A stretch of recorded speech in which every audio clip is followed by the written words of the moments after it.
ये दिल के मुर्दा होने की अलामत है। ये इस बात की निशानी, ये संकेत है कि तुम्हारा दिल मुर्दा हो चुका है, तुम्हारे दिल में कुरान की मोहब्बत खत्म हो चुकी है। तुम्हें म्यूजिक से सुकून मिलता है? अल्लाह कुरान में कहता है ला बिज़िक्रिल्लाहि तत्मइन्नुल कुलूब, मेरे ईमान वाले बंदों के दिलों को अल्लाह के जिक्र से सुकून मिलता है, कुरान से सुकून मिलता है। सहाबे किराम कुरान को पढ़ा करते थे, कुरान को सुना करते थे। हमारे प्यारे नबी कुरान को पढ़ा करते थे, कुरान को सुना करते थे। हमारा नौजवान आज गाना सुन रहा है। मैं जलसे में आ रहा था, रास्ते में कई नौजवानों को देखा मोबाइल पर बैठ करके रील्स देख रहे हैं, गाने देख रहे हैं। लड़कों का भी यही हाल है, लड़कियों का भी यही हाल है। आज आपके YouTube की हिस्ट्री पर जाके देखा जाए, गाने ज्यादा मिलेंगे, म्यूजिक ज्यादा मिलेगा, फिल्में ज्यादा मिलेंगी। ओ लोगों आओ जरा रब के कुरान को किसी अच्छे कारी की आवाज में तुम सुन तो लो। अल्लाह की कसम तुम म्यूजिक भूल जाओगे, तुम गाने भूल जाओगे। एलमू अन्नमल हयातुद दुनिया लइबू व लहबू व ज़ीना।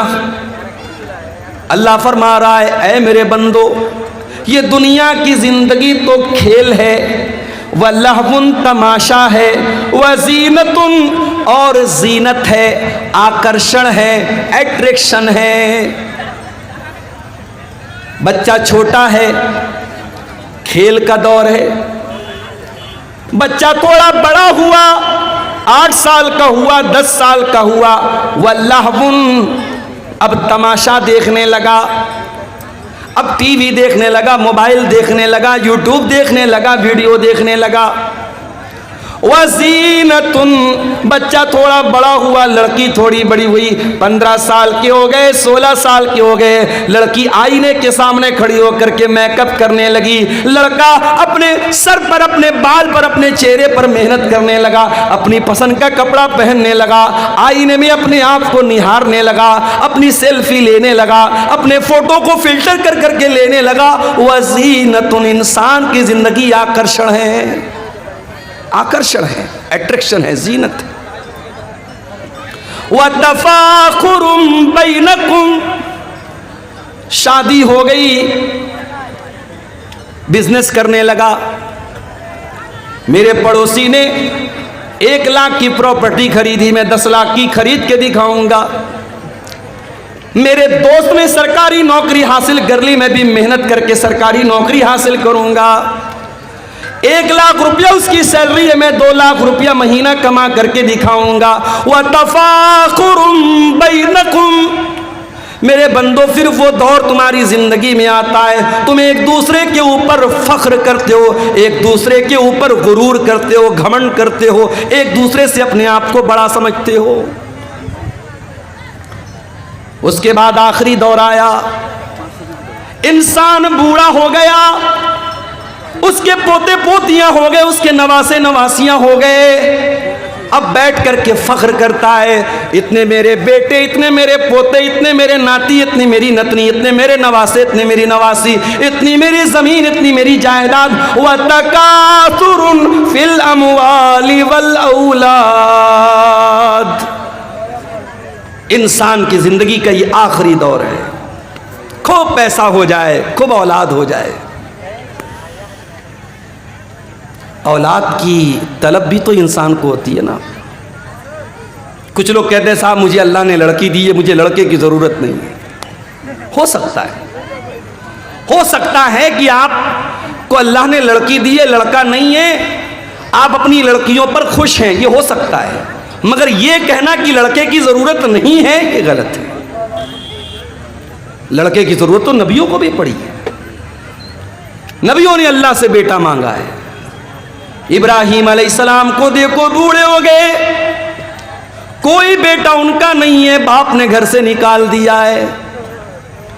अल्लाह की तौहीद की दावत दे रहे, सारी दुनिया उनकी दुश्मन बनी हुई है।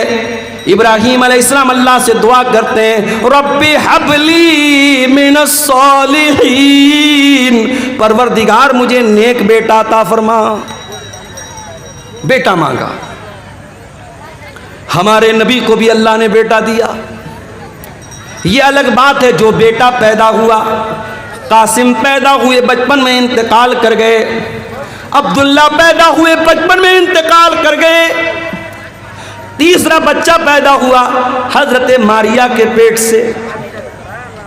अल्लाह के नबी ने बड़े शौक से अपने बच्चे का नाम इब्राहीम रखा। अपने बाप, अपने जद्दी अमजद हजरत इब्राहीम अलैहिस्सलाम के नाम पर अपने बच्चे का नाम रखा। अकीका भी किया आपने, नाम भी रखा अपने बच्चे का। अरब के दस्तूर के मुताबिक आपने बच्चे को दूध पीने के लिए दाई के हवाले कर दिया, देहात भेज दिया। ये अलग बात है, अल्लाह ने मेरे नबी की तकदीर में ये भी लिखा था कि ऐ मेरे नबी, आपका कोई बेटा जवान नहीं हो पाएगा, जवान नहीं होना है किसी बच्चे को। तीसरा बेटा पैदा हुआ इब्राहीम। जब ये बच्चा 1.5 साल का हुआ और देहात में एक आदमी के घर में रहता था, वहीं ये बच्चा दूध पीता था, वहीं रहता था। बच्चा बीमार हो गया। अल्लाह के नबी को बताया गया कि आपका बेटा बहुत बीमार है। आप सहाबे किराम को लेकर के पहुंचे। आपने बच्चे को गोद में लिया। आप अल्लाह के नबी हैं, आखिरी नबी हैं। आपसे मजबूत कलेजा किसका हो सकता है, आपसे मजबूत दिल किसका हो सकता है। मगर औलाद की मोहब्बत तो मेरे नबी के सीने में भी मौजूद थी। आपने देखा मेरा इकलौता बेटा आखिरी सांसें ले रहा है, दम तोड़ रहा है। अल्लाह के प्यारे नबी की आंखों से आंसू जारी हो जाते हैं, आपकी आंखों से आंसू गिरने लगते हैं। और सहाबे किराम अपने नबी को रोता हुआ देख करके कहते हैं, अल्लाह के नबी, ये हम क्या देख रहे हैं, आप रो रहे हैं, आपकी आंखों से आंसू बह रहे हैं। आप फरमाते, हाज़िही रहमतुन जअलहल्लाहु फी कुलूबि इबादिही। ऐ मेरे सहाबा, ये आंसू मुहम्मदुर रसूलुल्लाह के आंसू नहीं है, ये इब्राहीम के अब्बा के आंसू हैं, ये इब्राहीम के बाप के आंसू हैं। ये एक बाप के आंसू हैं जो मोहब्बत में अपने बेटे की जुदाई में निकल रहे हैं। ये एक बाप के दिल से निकले हुए दर्द के आंसू हैं। रो रहे हैं अल्लाह के लिए। आज तो पीरों और फकीरों को लोगों ने यह दर्जा दे दिया है। पीर साहब को इतना पावर है कि एक आदमी तकरीर में बयान कर रहा है, वीडियो मौजूद है फेसबुक के ऊपर, आप जाके देख सकते हैं, कि शेख अब्दुल कादिर जिलानी का मुरीद था। कब्र में पहुंचा मरने के बाद, मुनकर नकीर आए सवाल पूछने के लिए। जैसे ही सवाल पूछा, शेख अब्दुल कादिर जिलानी के मुरीद ने कहा, तुम्हें मालूम नहीं मैं किसका मुरीद हूं? कहा किसके मुरीद हूं? कहा मैं गौसे आजम का मुरीद हूं, मैं शेख अब्दुल कादिर जिलानी का मुरीद हूं। इतना सुनना था, मुनकर नकीर भाग गए। भाई तेरे से कोई सवाल नहीं करना, तुझसे कुछ नहीं पूछना, तू इतनी बड़ी हस्ती का मुरीद है।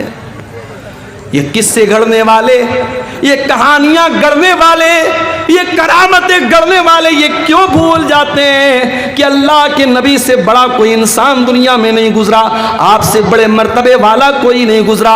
और आपका ये हाल है, आपका अपना बच्चा है, आपके हाथों में दम तोड़ रहा है और आप कुछ नहीं कर पा रहे हैं। यहां तो कितने मुर्दों को जिंदा कर दिया शेख अब्दुल कादिर जिलानी ने। या मेरे नबी अपने बच्चे को मरता हुआ देख करके रो रहे हैं और कुछ नहीं कर पा रहे। बेटा मर जाता है, मुहम्मदुर रसूलुल्लाह की आंख से आंसू निकलते और आप क्या कहते हैं? ओ लोगो, ओ मेरी प्यारी माँ बहनों, जब तुम्हारे किसी बच्चे का अल्लाह न करे कभी अगर इंतकाल हो जाए, तुम्हारा कोई अजीज अगर मर जाए, कोई रिश्तेदार अगर मर जाए, कोई करीबी अगर मर जाए और तुम्हें रोने का दिल चाहे, तुम्हारी आंखों से आंसू निकले, तुम्हें अपनी जबान से कोई लफ्ज निकालने का दिल चाहे, तो जरा अपने नबी का ये नमूना भी देख लेना। क्या फरमाया? इन्नल आइना तदमा वल कल्ब यहज़ुन वला नक़ूलु इल्ला मा यरज़ा रब्बुना। ऐ मेरे बच्चे इब्राहिम, तेरे जाने से तेरे बाप का दिल गमगीन है, तेरे बाप की आंखों से आंसू बह रहे हैं, तेरा बाप रो रहा है। ऐ इब्राहिम, लेकिन तेरा बाप अपनी ज़बान से कोई ऐसी बात नहीं निकालेगा जिससे अल्लाह नाराज हो जाए। तो बेटे की ख्वाहिश तो सबको होती है मेरे भाई, नबियों को भी हुई थी। अल्लाह कह रहा है कि जिंदगी के ये अलग अलग दौर हैं। एक खेल का दौर था, एक तमाशे का दौर था, एक अट्रैक्शन का दौर था, एक खूब पैसा कमाने का दौर था, एक दूसरे पर फख्र करने का दौर था, और फिर एक आखिरी दौर आया कि ढेर सारे बच्चे हो गए, बड़ा खानदान हो गया, बड़ी प्रॉपर्टी बना ली, बड़ी जमीन बना ली। अब जरा गौर से सुनना सिमरिया वालों, अब अल्लाह ताला दुनिया की एक मिसाल बयान कर रहा है। कमसल गैसिन आजबल कुफ्फार नबातुहु।